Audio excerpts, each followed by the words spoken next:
ክቡራን አፈጉባኤዎች፣ ክቡር ምክትል ፕሬዝዳንት የፓርቲያችን፣ ክቡራን የክልል ርዕሰ መስተዳድሮች፣ ሚኒስትሮች፣ ስራ ኃላፊዎች፣ እዚህ ቦታ የተገኛችሁ እንግዶች በሙሉ እንኳን ደህና መጣችሁ፣ እንኳን ደስ ያላችሁ።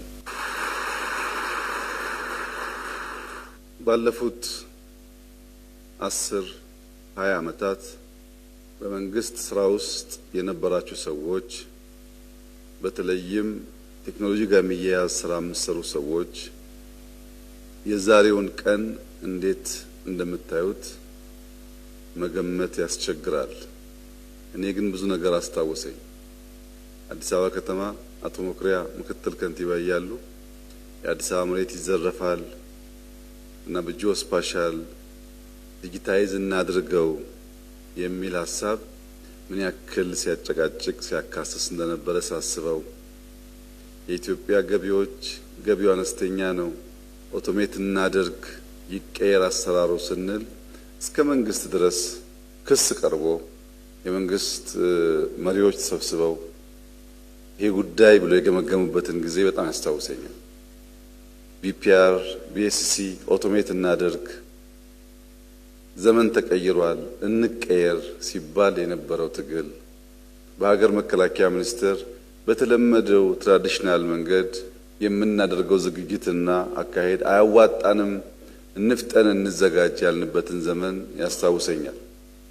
በነገራችን ላይ የዛሬ 10-15 ዓመት የኢትዮጵያ የመንግስት ተቋማት ውስጥ ቴክኖሎጂ ላይ የነበረው ጭቅጭቅ ዌብሳይት ይኖራችሁ አይኖራችሁ ነው።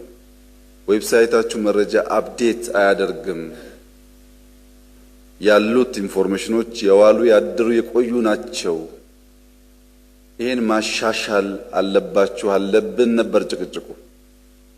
ከዚያ ወጥተን የሲቪል ሰርቪስ የሚባለው የመንግስት ቁልፍ አገልግሎት ሰጪ ተቋም ህዝብን በብዙ መንገድ ያስመረረ ተቀይሮ አሁን ባለበት ሁኔታ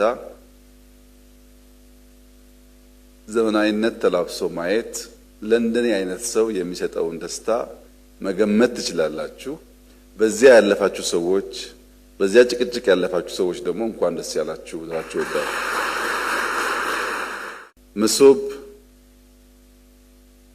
የኢኮኖሚ ኢንፍራስትራክቸር ነው። ልክ መንገድ፣ ኤርፖርት እንደምንለው ለአንድ ኢኮኖሚ ቁልፍ መሰረተ ልማት ነው። መሶብን በጥቅል ብቻ ሳይሆን በዝርዝር ማየት ያስፈልጋል። አንድ ዜጋ መታወቂያ ለመውሰድ 30 ደቂቃ የሚወስድ ሰርቪስ ቢሆን ያዘምኖ በ10 ደቂቃ ውስጥ መታወቂያውን ማግኘት ከቻለ ለዛ ዜጋ በነፃ መንግስት 20 ደቂቃ የሚያክል እድሜ ጨመረለት ማለት ነው። ያን 20 ደቂቃ ከፈለገ ሰርቶ ያተርፍበታል፣ አርፎ ተጨማሪ ጉልበት ያገኝበታል፣ ሌሎችም ቁም ነገሮች ሰራበት ይችላል። 20 ደቂቃ ከአንድ ሰርቪስ ለአንድ ዜጋ ማትረፍ ማለት በብዙ ሰርቪሶች ሲሰላ በዚያ ሰው እድሜ ውስጥ ምን ያክል የነጠቅነውን ጊዜ የነጠቅነውን ነፃ እድሜ መልሰን እንደሰጠነው ማሰብ ትችላላችሁ። ጊዜ በጣም ቁልፍ ሀብት ነው። ሰዎች መለስተኛ ሰርቪስ ለማግኘት የምናጠቃቸው ጊዜዎች ሲደመሩ መንግስታት በእነሱ ድክመት ምክንያት አመታትን ከዜጎች ሊወስዱ ይችላሉ። ያንም ያክል ትርፍ የሚያስገኝ የኢኮኖሚ መሰረተ ልማት ነው። ሁለተኛው ሌብነት ነው። እጅ መንሻ የሚጠየቅበት ሰው አግኝተን ስቆ ሲያስተናግድ አሊያም አዝኖ ሲያባርረን የሱን መከፋትና ማዘን ወደኛ እያጋባው ያንን በሽታ ያንን ሸክም ይዘን በብስጭት ወደ ቤታችን ሄደን ቤተሰብ ውስጥ ችግር የምንፈጥር ሰዎች እንደዚህ ያለው የገንዘብ ብቻ ሳይሆን ኔጌቲቭ ኢነርጂን ተሸክመን ከመሄድ የሚያድን ገንዘባችንን ሴቭ የሚያደርግ ጊዜያችንን ሴቭ የሚያደርግ ዜጎች ደስተኛ ሆነው በዚህኛው ስራ ደስታ የሚቀጥለው ነገር እንዲያሳኩ ያደርጋል። ወረስት ኬስ ሲናሪዮ ደግሞ ብንወስድ አንድ ሰው ሰርቪስ ሊወስድ መጥቶ መታወቂያ ሰጪው አበሳጭቶት ካልከፈልከኝ አልሰጥህም ብሎት አስከፍቶት በብስጭት ሄዶ መኪና አስነስቶ ሊጋጭ ሊገድል ሊሞትም ይችላል። ከብዙ ችግር የሚታደግ መሰረተ ልማት። ወደ መንግስት ደግሞ ስንወስደው በተደጋጋሚ የመንግስት ዋነኛ ስብራት ተቋም ግንባታ ነው ያልነውን አንድ ኤጀንሲ ወይም አንድ ሚኒስትሪ ብቻውን ሳይሆን መንግስት እንደ መንግስት የተሰናሰለ የሚናበብ አንድ ኢንቲቲ አንድ ተቋም ያደርገዋል። ባንኮች፣ ገቢዎች፣ ፓስፖርት የሚሰጥባቸው ተቋማት የተለያዩ ተቋማት ሳይሆኑ እንደ መንግስት አንድ ተቋም ሆኖ ከአንድ ቦታ ሰርቪስ ፕሮቫይድ ማድረግ የሚችሉ ያደርጋቸዋል። በዘመን ውስጥ ተወዳድረን የሚገባንን ነገር ለማግኘት ቴክኖሎጂ በጣም ወሳኝ ነገር ነው። ይህ መንግስት የኢትዮጵያን ብልጽግና ለማረጋገጥ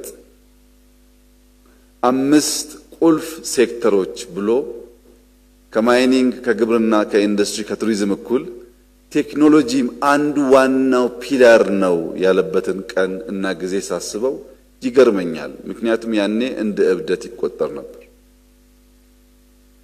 ያኔ ስንወያይ ቴክኖሎጂ በዚህ ፍጥነት ኢትዮጵያ ውስጥ እያንዳንዱን ዜጋ ኢምፓክት ማድረግ ይችላል ብሎ የሚያምን 2-3 ሰው ማግኘት ከባድ ነበር። የኢትዮጵያ ፌዴራል ፖሊስ ከቦሌ እስከ ዋናው መስሪያ ቤት የሲሲቲቪ ካሜራ እንዲያስገባ የዛሬ 20 ዓመት ገደማ ጥያቄ ቀርቦ ፌዴራል ፖሊስ ክፍያ መክፈል አልችልም ብሎ በነፃ ሰርቪሱን ከቦሌ እስከ ፌዴራል ፖሊስ ለመዘርጋት ለወራት የነበረውን ፍትጊያ ልነግራችሁ አልችልም። ከትናንትና ወዲያ ግን አንድ የሚገርም ነገር ገጠመኝ። የኛ መስሪያ ቤት እንግዶች የሆኑ ሰዎች ለስራ መጥተው ለመጀመሪያ ጊዜ ኢትዮጵያ የመጡ ናቸው ከውጭ ሀገር። ቀን ተዘዋውሮ ሪቨርሳይድ የከተማ ኮሪደር አይተው በኢትዮጵያ ተደንቀው እንዴት የምታምር ሀገር ናት ብለው ማታ ላይ ከሀያት ሆቴል ወጥተው ወክ ሲያደርጉ 2-3 ሰዎች በጋራ ሄደው ሞባይላቸውን ይሰርቁባቸዋል። ቀኑ ሙሉ ሲያደንቁ ሲያመሰግኑ ነበር የዋሉት ልጆቹ። ማታ 4 ሰዓት ገደማ ሞባይል ተወሰደባቸው። 4 ሰዓት ከ5 4 ሰዓት ከ10 ለአዲስ አበባ ፖሊስ ተደወለላቸው። ብታምኑም ባታምኑም 9 ሰዓት ከ5 ሰዓት በኋላ 9 ሰዓት ላይ አንኳኩቶ የአዲስ አበባ ፖሊስ ሞባይላቸው መለሰላቸው።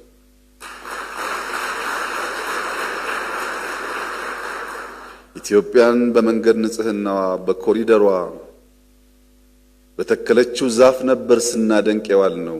ይሄንን ተአምር ግን አልጠበቅንም። እንኳን በነፃ አንኳኩቶ በራችን የሚያመጣ ፖሊስ ገንዘብ ተደራድረን ከፍለን እንኳን መልሰን ስልካችን እናገኛለን ብለን አልገመትንም ብለው ደስተኝነታቸውን ሲገልጹልኝ የኔ እንግዶች ናቸው። እንኳንም ያኔ ሲሲቲቪ ያጨቃጨቀን፣ እንኳንም ያኔ ለምነን ተለቅተን ሰራ ነው። ለሌሎች አይደለም ለኔ መልሶ ከፈለኝ ነገርየው ማለት ነው። እያየው በቅርቡ የቢሾፍቱ ኤርፖርት ስንጎበኝ ቨርቹዋሊ በዳሽቦርድ ፕሮጀክት እንዴት መከታተል እንደሚቻል እንዳየን ስንናገርም ሰምታችሁ ይሆናል። እዛ ያስደነቀኝ አንድ ነገር በኮንስትራክሽን ዘርፍ ቴክኖሎጂ መጠቀም ከማሽነሪዎች ውጭ አስቸጋሪ ነው። ማለት ዲጂታል ቴክኖሎጂ አይጠቀምም። የቢሾፍቱ ኤርፖርት ስትሄዱ የምታዩት ግን የተለየ ነገር ነው። እያንዳንዱ ግሬደር፣ እያንዳንዱ ዶዘር፣ እዛ ትላልቅ ማሽነሪስ በኤአይ ሰፖርት ይደረጋሉ። ለምሳሌ አንድ ጎርጓዳ ቦታ ያለው ኮትቻ አፈር ተነስቶ ሴሌክትድ ማቴሪያል የሚባለው ገብቶ ሲደመደም ሲደለደል በቤስ ኮርስ ደረጃ ስራው ካለቀ ኮንትራክተሩ ስራውን አቁሞ ሌላ ሱፐርቫይዘር ወይም ሌላ ኃይል መጥቶ በሚፈለገው ልክ ጥንካሬ መኖሩን መጠቅጠቁን ያይ ነበር። ታውቃላችሁ። ወደ ቤስ ኮርስም ሲያድግ እንደዚሁ ሰቤስ ሲሆን እንደዚሁ ቼክ ይደረጋል። አሁን ግን ራሱ ማሽኑ አፈር እየደለደለ የት ጋር በበቂ ደረጃ ኮምፓክት እንዳደረገ የት ጋር ደግሞ እንደሚቀር ራሱ ትልቁ ማሽን ያውቃል። እዚህ ጋር ይበቃም ብሎ በኤአይ እየታገዘ ይጨርሳል። ከዛ በኋላ ተጨማሪ ሰው መጥቶ ሱፐርቫይዝ አያደርግም። ምን ያክል ጊዜና ገንዘብ እንደሚቆጥብ ገምቱት። አብዛኛው የኛ ስራ የኛ አስፋልት ኳሊቲ የሚጎለውና በየቦታው የሚቆፋፈረው ሱፐርቫይዝ የሚያደርጉ ሰዎች እዚህ ጋር ቴስት አድርገው እዛኛው ጋር ቴስት ሳያደርጉ አፕሩቭ ያደርጋሉ፣ ረዘም ያለ ስራ ሲሆን። ማሽኑ ግን በእያንዳንዱ ሳንቲሜትር ራሱ እያየ እዚህ ጋር የኮምፓክት ደረጃው ያንሳል ስለሚል አስፓልቶቻችን በዚያ ቴክኖሎጂ ቢሰሩ ባጠረ ጊዜ ውስጥ አይፈርሱም ማለት ነው። የማይነካው ነገር የለም። ከሳምንት በፊት አይታችሁ እንደሆነ አላቅም፣ ክራቤቶች የጀመረው የስሪዲ ቤት አሰራር አለ፣ በማሽን የሚሰራ አንድ ቤት በስሪዲ እያተሙ መስራት የሚያስችልን ቴክኖሎጂና እውቀት ኢትዮጵያ ውስጥ አየን። ሃውሲንግ የቤት ችግር ለኢትዮጵያውያን ስቃይ ነው። ስሪዲ ተጠቅመን ቤት የምናበራክት ከሆነ እያንዳንዱን ዜጋ እነካለን። የኛ መሰረተ ልማት ግንባታ ስርዓት ጥራት ያለው ለትውልድ የሚሸጋገር አይደለም። እንደምታውቁት ይሰራል፣ ሽሮ ፈሰስ ባይሆንም ይፈራርሳል። ያን የሚቀይር ዘመናዊ ማሽኖች ኖረው ጥራት ያለው ኢንፍራስትራክቸር ከገነባን 20-30 ዓመት ያገለግለናል። ዜጎች ለመታወቂያ ለፓስፖርት መከራ ከማየት ጊዜ ሴቭ ያደርጋሉ። በድምሩ ቴክኖሎጂ የማይነካው ሴክተር የለም። ግብርናችን እየነካ ነው፣ ኢንዱስትሪ እየነካ ነው፣ ማይኒንግ ሴክተር እየነካ ነው፣ ቱሪዝም በጣም በብዙ የተሳሰረ ነው። ቴክኖሎጂ ሴክተር የኢትዮጵያን የፋይናንሻል ሴክተር ዛሬ ከ55 ሚሊዮን ሰዎች ዜጎች በላይ በሞባይል መኒ በትሪሊየን የሚቆጠር ገንዘብ ትራንዛክት ሲያደርጉ የምታዩ ሰዎች አቅላችሁ አትመልከቱት። የዛሬ 19-18 ዓመታት የኢትዮጵያ ንግድ ባንክ ገንዘብ ከአንድ ብራንች ወደ ሌላ ብራንች በፋክስ በሚልክበት ዘመን ኦቶሜት እናርግላችሁ የሚለው ጥያቄ ወደ ፕራይም ሚኒስተር ኦፊስ ደረጃ ክስ ቀርቦ ተከሰን ተወንጅለንበት በመከራ ያሳካነው ጉዳይ ነው። የኢትዮጵያ ንግድ ባንክ በቀላሉ ገንዘብ ከአንድ ጫፍ ወደ ሌላ ጫፍ ትራንስፈር ማድረግ የቻለበት ሂደት በዋዛ የመጣ አልነበረም።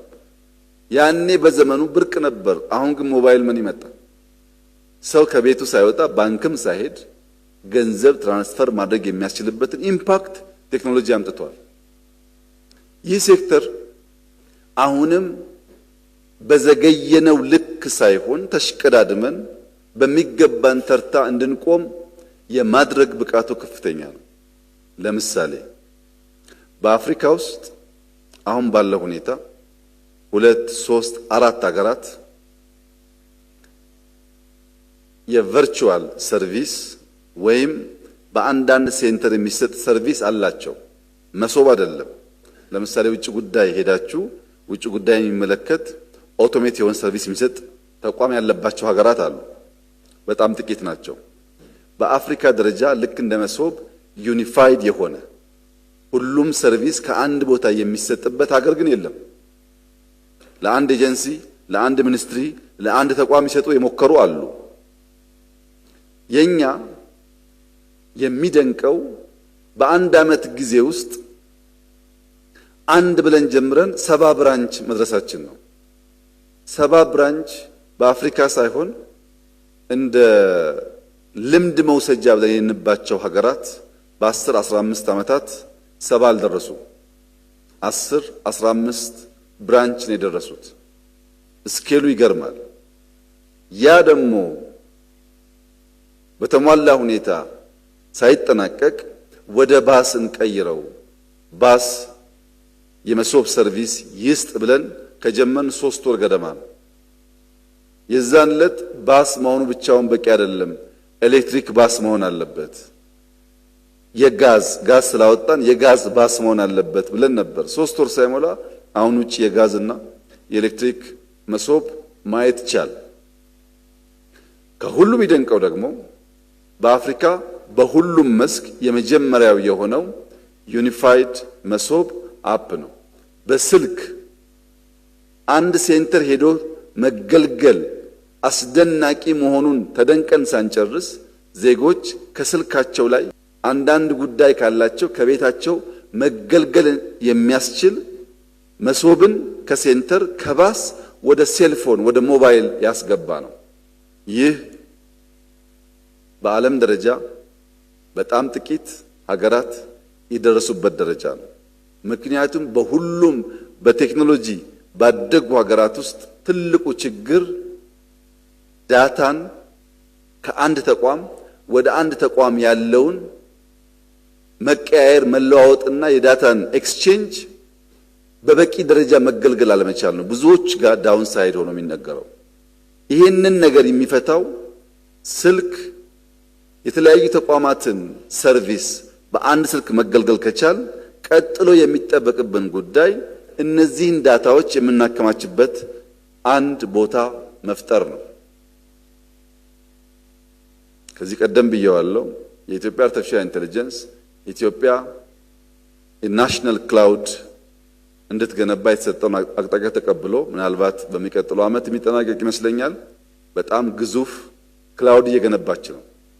አሁን የሚገነባው ክላውድ በየተቋም ያለው ዳታ ሴንተር የሚባል ተደምሮ የዚያን ክላውድ ግማሽ ያክል እንኳን አቅም አይኖረውም።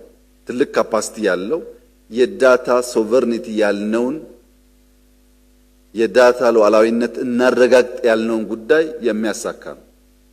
የዳታ ሉዓላዊነት ሲባል ትንሽ ለጉዳዩ ቅርበት ያላቸው ሰዎች በዳታ ምን ሉዓላዊነት አለ የሚል ጥያቄ ሲያነሱ ሰምቻለሁ።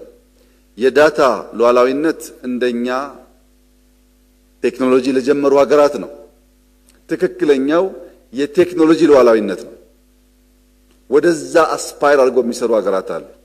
ቴክኖሎጂን አንድ ሀገር ቢከለክለን በእኛው መጠቀም የሚያስችል አቅም ያስፈልጋል ብለው የቴክኖሎጂ ሉዓላዊነት የሚሉ ሀገራት አሉ። እኛ እዛ አልደረስንም። እኛ ያልነው የእኛን ዳታ በምናውቀው ስፍራ እናስቀምጥ፣ እነማን አክሰስ እንደሚያደርጉ እንወቅ፣ የእኛን ዳታ የሚፈልጉ ሰዎችም ሲወስዱ በሚገባቸው ልክ ክላሲፋይድ ዳታን መውሰድ እንዳይችሉ እናድርግ ነው። ይሄ ይቻላል። ብዙ ሀገራት አድርገዋል፣ እኛም እናደርገዋለን።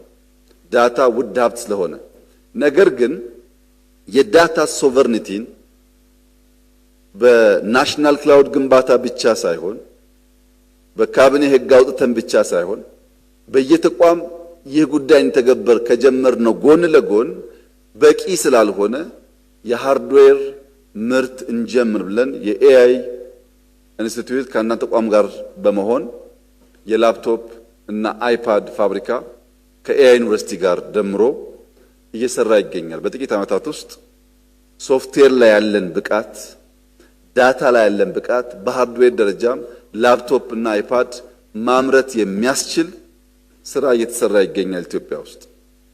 ይሄ በሶፍትዌር ላይ ያመጣነው ብቃት የዳታ ሶቨርኒቲን አስፓየር እንድናደርግ ከረዳን በሃርድዌር ደግሞ የጀመርናቸው ጉዳዮች እያደጉ ሄደው ከሆነ ዓመታት በኋላ ልጆቻችን የቴክኖሎጂ ሶቨርኒቲ ማለት የሚያስችላቸውን አቅም ለመፍጠር መሰረት ይጥላል ማለት ነው።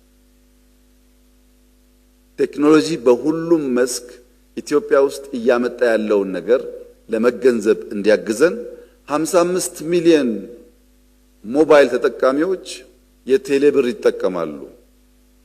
5 ሚሊዮን ኮደርስ ኢትዮጵያ ውስጥ ሰልጥነው በቨርቹዋል ሰርቪስ፣ በቢፒኦ፣ በስታርታፕ ለመቀጠር የሚያስችል መሰረት ይዘዋል። መሶብ አንድ ብለን በአመት 70 ደርሰናል።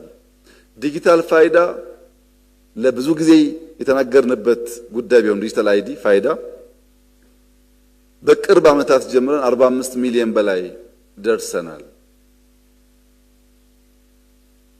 የሎ ኢንፎርስመንት ኤጀንሲስ በጥቅሉ እውነት ለመናገር አስደናቂ በሚባል ደረጃ ብቃታቸውን ኢንሃንስ አድርገዋል። መጠቀም ብቻ አይደለም መፍጠር ጭምር። የዛሬ 6-7 ዓመታት የጀነራል መኮንኖች ጋር ስለ ድሮን ቴክኖሎጂ ስናወራ እንደ ቅዠት ይታይ ነበር። መጠቀም ስንጀምር ለማየት የሚጓጓ ነገር ነበር። አሁን በስፋት ኢትዮጵያ ታመርታለች። መናገር መጀመር ብቻ ሳይሆን ማምረት እንችላለን። እነዚህ ጉዳዮች ልጆቻችን በተለመደው ፔስ እንዳይጓዙ ብቻ ሳይሆን የምንመኘውን ብልጽግና፣ የምንመኘውን ሉዓላዊነት፣ የምንመኘውን የጸና ሀገር ግንባታ ለማረጋገጥ በእጅጉ የሚያግዝ ጉዳይ ስለሆነ ሁላችንም ይሁነን ብለን ከልባችን ወስደን ልንሰራበት የሚገባ ጉዳይ እንደሆነ በአንክሮ ማሳሰብ እወዳለሁ። እነዚህ ሁሉ ድሎች፣ እነዚህ ሁሉ አስደሳች ውጤቶች፣ እነዚህ ሁሉ አመርቂ ጅማሮች የኔም የእናንተም የሕዝባችን ደስታ ናቸው። ነገር ግን የሚቀሩ ጉዳዮች ደግሞ አሉ። ልማድ ቶሎ አይለቅም። መሶብ ሰራን ብንልም አሁንም ዛሬም ሰዎች በእጅ መንሻ ምክንያት ዜጎች ይማረራሉ። በዘንድሮ ምርጫ የኢትዮጵያ ሕዝብ ከሌሊት እስከ ሌሊት ተሰልፎ ስለ ሀገሩ ያለውን ፍቅር፣ ስለ ሀገሩ ያለውን ክብር፣ ስለ ባንዳነት ያለውን ጥላቻ፣ ስለ ተቋማዊነትና ሰላም ብልጽግና ያለውን ጉጉት በተግባር ሲያሳይ በአንድ ቋንቋ የተናገረው መልእክት እድል ብንሰጣቸው ሰርቪስ አሻሽለው ሌብነት ቀንሰው ልማት አፋጥነው ልጆቻችን በበቂ ስራ እንዲይዙ ማድረግ ይችላሉ የሚል እምነት በመያዝ ነው። ይህንን እምነት በከፍተኛ የኃላፊነት ስሜት መያዝ ይኖርብናል። የኢትዮጵያ ሕዝብ ማክበር፣ ላከበረው ዋጋ መክፈል ካልመሰለው ደግሞ የተቃረነውን ማድረግ ይችላል። አሳይቷል። ይሄ ስላከበረን አብዝተን ማክበር፣ ስላከበረን አብዝተን ማገልገል፣ ስላከበረን ባከበረን ልክ ታምነን መገኘት ካልቻል አይቀጥልም ጉዳዩ። ያ እንዲሆን ሁሉም የሥራ ኃላፊዎች በከፍተኛ የኃላፊነት ስሜት ድሮ ከምናረገው በላይ ውጤታማ መሆናችንን ማረጋገጥ ያስፈልጋል። አሁንም ሰርቪስ የሚማረሩ ዜጎች አሉ። አሁንም በሌብነት የሚማረሩ ዜጎች አሉ። አሁንም ስቆ ማስተናገድ ኢትዮጵያ ውስጥ ችግር የሆነባቸው ቦታዎች በጣም ሰፊ ናቸው። እያንዳንዱ ተቋም እዚህ ያላችሁ ስማችሁ ይነሳል በዚህ ጉዳይ። ይሄን ፈትሾ ቴክኖሎጂን አስፋፍቶ ተጠቅሞ የኢትዮጵያ ሕዝብ ችግር መፍታት የኔ የናንተ የሁላችን ኃላፊነት እንደሆነ ማሰብ ያስፈልጋል። መሶብ ሰራን ማለት የሕዝባችን እርካታ ጫፍ ደረሰ ማለት አይደለም። ጅማሮ ያስደንቃል ነው ያልነው። በዚህ ፍጥነት እድገታችን ያስደምማል ነው ያልነው እንጂ በቃ አላልነው። ለሲቪል ሰርቪስ ኮሚሽነር፣ ለመሶብ ኃላፊ ያለኝ መልእክት እስካሁን የሰራችሁት ስራ አስደማሚ ነው። ከአንድ ሴንተር ወደ ባስ፣ ከባስ ወደ ዩኒፋይድ አፕ ማደጋችሁ ደስ ይላል። ግን ይሄ እድገት ሌሎች አፍሪካ ሀገራት ላይ ማየት ስለምንፈልግ በሚቀጥለው ስንገናኝ ስንት ሀገር እንዳስተማራችሁ፣ ስንት ሀገር እንደሸጣችሁ፣ ስንት ብር ኢትዮጵያ እንዳመጣችሁ እንድትነግሩን እንፈልጋለን። እዚሁ መስራት ብቻ አይደለም፣ ማስፋት፣ ከዛ ደግሞ መሸጥና ገንዘብ ማምጣት መለመድ አለበት። ይህን ጉዳይ መከላከያ አድርጎታል። ገዝቶ ተጠቀመ፣ ሰራሁ አለ። አሁን ሽጦ ብር እያመጣ ነው። ሽጣችሁ ብር ካላመጣችሁና ለብልጽግናው ጉዞ ኮንትሪቢዩት ካደረጋችሁ ደስታችን ሙሉ አይሆንም። ደስታችን ሙሉ እንዲሆን መጀመሪያ እንፍጠር፣ ህዝባችንን አገልግል። ከዚያ ደግሞ እዛ ያልደረሱ ሰዎችና ሀገሮች ስላሉ ሽጠን ገንዘብ እናምጣ። በሸጥን ቁጥር በወጣን ቁጥር ብዙ ፊድባክ ስለሚመጣ ስራውን በየጊዜው እያደገ እየዘመነ ለመሄድ እድል ይሰጣል። እኛ እየሄዱ መሸመት ብቻ ሳይሆን እየሄዱ መሸጥ፣ እኛ እየሄዱ መማር ብቻ ሳይሆን እየሄዱ ማስተማር ልማዳችን እንዲሆን የሲቪል ሰርቪስ ኮሚሽንና ሰራተኞች ቀጣይ ኃላፊነታችሁ ይሄ እንደሆነ አስባችሁ ወደ አፍሪካ ሀገራት እንድትወጡ አደራላችሁ ፈልጋለሁ። የኢትዮጵያ አርቲፊሻል ዩኒቨርሲቲ የመደመር አርቲፊሻል ዩኒቨርሲቲ በአፍሪካ የመጀመሪያው ነው። ብዙ አፍሪካውያን በስኮላርሺፕ ተቀብሎ ኢትዮጵያ ውስጥ ያስተምራል። እነዛ ተማሪዎች መሶብ ሄዶ ይሰራሉ፣ ኤአይ ይሰራሉ፣ ድሮን ፋክተሪ ይሰራሉ፣ ላፕቶፕ ፋክተሪ ይሰራሉ። ሀገራቸው ሲሄዱ በየሀገራቸው እንደዚያ ያለ ሙከራ ጅማሮ ያደርጋሉ። እነሱን ስናገዝ እንደ አህጉር በጋራ ተያይዘን ስንወጣ ነው አፍሪካ የማትደፈር ሀብቷ የምትጠቀም ከሌሎች የምትተጋገዝ የምትሆነው።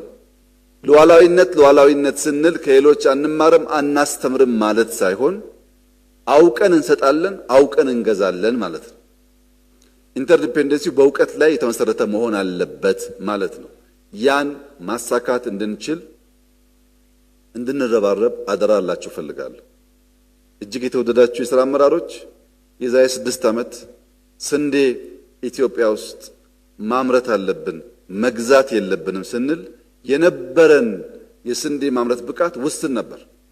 ትልቋ ስንዴ አምራች አፍሪካ ውስጥ ግብጽ ነበረች። 9.7 ሚሊዮን ቶን በአመት ታመርታለች። እኛ በጣም እናንስ ነበር። ዛሬ ኢትዮጵያ 33 ሚሊዮን ቶን በአመት ታመርታለች። ከሁለተኛዋ ግብጽ ከ3 እጥፍ በላይ ከሁለተኛዋ ግብጽ ከ3 እጥፍ ትበልጣለች። ሞባይል መኒ ስንጀምር ኤምፔሳ የኬንያው ከኛ በብዙ ይልቃል። አሁን እኛ እንበልጣለን። ኮሪደር አዲስ አበባ ስንጀምር ታውቃላችሁ ፍትጊያውን። ዛሬ አርባ ምንጭ፣ ሐዋሳ፣ ጅጅጋ፣ ድሬዳዋ፣ ሐረር፣ ጅማ፣ ባህር ዳር፣ ደሴ፣ ጎንደር በየሄንበት በብዙ ከተሞች ቢሾፍቱ፣ አዳማ፣ ነቀምቴ በብዙ ከተሞች የሄደበት የስኬል ፍጥነት ብዙዎች ገንዘቡን ከየት ታመጣላችሁ፣ በምን ገንዘብ ትሰራላችሁ የሚል ጥያቄ እስኪያስነሱ ድረስ ሰፊ ሆኗል። የብዙ አፍሪካ ሀገራት ልምድ የሚወስዱበት ጉዳይ ሆኗል። በስንዴ በከተማ አሁን በመሶብ በኤአይ ዩኒቨርሲቲ በብዙ ጉዳዮች ኢትዮጵያ በአፍሪካ ተምሳሌት ትሆናለች ያልነውን ራዕይ ቅዠት ሳይሆን የሚጨበጥ እውነት ማድረግ ስለቻል ወደ ትክክለኛው ብልጽግና እስክንሄድ ድረስ ደግሞ የበለጠ ትጋት፣ የበለጠ ልፋት፣ የበለጠ ስራ ከኛ እንደሚጠበቅ አስበን በርብርብ እንድንሰራና ኢትዮጵያና ኢትዮጵያውያን የኩራት ምንጭ እንዲሆኑ የጸና ለልጆቹ ደህንነትን የማያወርስ አገር እንዲሆን ከዚያም አልፎ ለጸረ ኮሎኒ ትግል ለአፍሪካ ያደረገውን አስተዋጽኦ ለጸረ ደህንነት ትግልም ተመሳሳይ ድጋፍ ማድረግ የሚችል ሀገር እንዲሆን በጋራ እንድንረባረብ አደራ እያልኩ ተስፋን ከመትከል እንዳትቦዝኑ። ተስፋን ስንተክል መሶብን እንዴት ማሳደግ እንዳለብን፣ በምግብ ራስ መቻል እንዴት ማደግ እንዳለበት፣ የዳታ ሉዓላዊነት መረጋገጥ እንዴት እንዳለበት፣ የከተሞች ስራዎቻችን እንዴት ማደግ እንዳለባቸው እያሰብን ተስፋን ክረምቱን እንተክላለን። ህዝብ የሰጠን አደራ ገምግመን ለይተን ራሳችን እናጠራለን። በተሻለ ቁመና በተሻለ ብቃት የሚቀጥለው 5 ዓመት ኢትዮጵያን በአስተማማኝ መሰረት ላይ ማስቀመጥ ስራ እንሰራለን። ይህ ደግሞ የሚሆነው በመደመር ብቻ ነው። ይህ ደግሞ የሚሆነው አብሮ በመቆም ብቻ ነው። ይህ ደግሞ መሆን የሚችለው እስላም፣ ክርስቲያን፣ አማራ፣ ኦሮሞ፣ ትግሬ፣ አፋር አይደለም፣ ኢትዮጵያዊ በመሆን ነው። ያንን በማድረግ የኢትዮጵያን ብልጽግና በጋራ እንድናረጋግጥ ተስፋ እንድንተክል አደራላችሁ ፈልጋለሁ። ስለሆነው ስላገኘነው ድል እጅግ አድርጌ ላመሰግናችሁ ፈልጋለሁ። የሚጠበቅብን ግን ከዚህ የበለጠ መሆኑን ደግሞ ላሳስባችሁ ፈልጋለሁ። እስካሁን የመጣው ድል የኢትዮጵያ ሕዝብ ከሚጠብቀው 1% ብቻ ነው። ለቀሪው በጋራ እንረባረብ። እጅግ አድርጌ አመሰግናለሁ።